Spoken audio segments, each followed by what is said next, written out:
একটা অচেনা গলি, দুপাশে ৩-৪ তলা বাড়ি, পায়ে ঠাসা কাগজের কাপে ভরা একটা দরজা, শেকল, তালা, চাবি, চারপাশটা মধ্যবয়স্ক পুরুষ। গাড়িতে থাকাকালীন কানে এসেছিল কলকাতা, এটুকুই মনে পড়ে।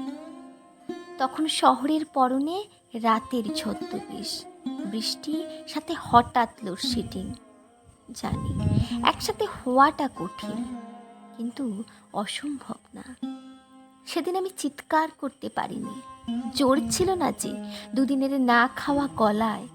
চারপাশটা ক্ষুধার্ত ঝড় কিভাবে যে সহ্য করেছিল শরীরটা, তার সাক্ষী বলতে জানালা দিয়ে দেখা যাওয়া একটা কারেন্টের খুঁটি, তাতে জড়ানো আছে একগুচ্ছা কালো তার আর কয়েকটা ফাটা দেওয়াল।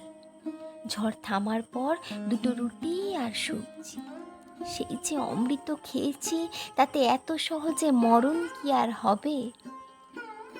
বাবা ক্যান্সারে মারা যাওয়ার পর মা রোজ আমার বিয়ে নিয়ে ভাবতো।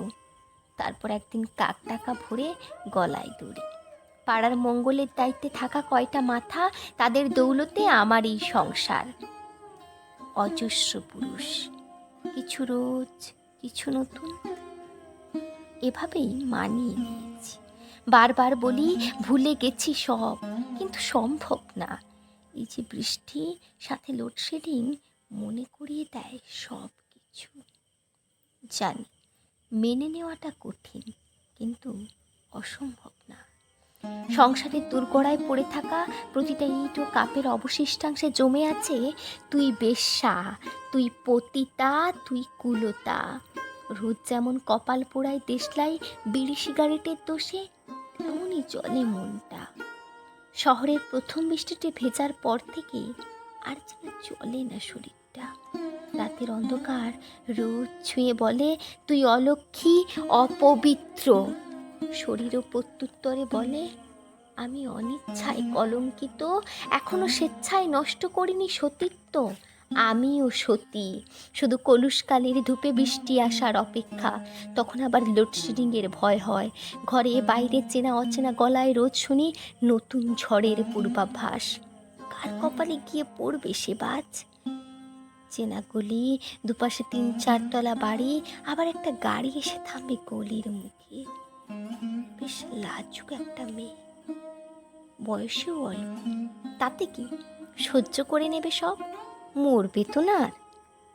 হঠাৎ বৃষ্টি, সাথে লোডশেডিং। ঘরে আসবে আবার এক নতুন সতী, চোখের সামনে সেই ৪-৫টা ঝড়।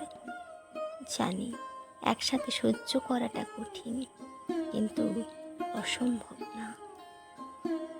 আমার মনে পড়ে যায় শহরের সেই প্রথম রাতের অন্ধকার, কলকাতার পরনে সেই রাতের ছদ্মবেশ, বৃষ্টি, সাথে হঠাৎ লোডশেডিং।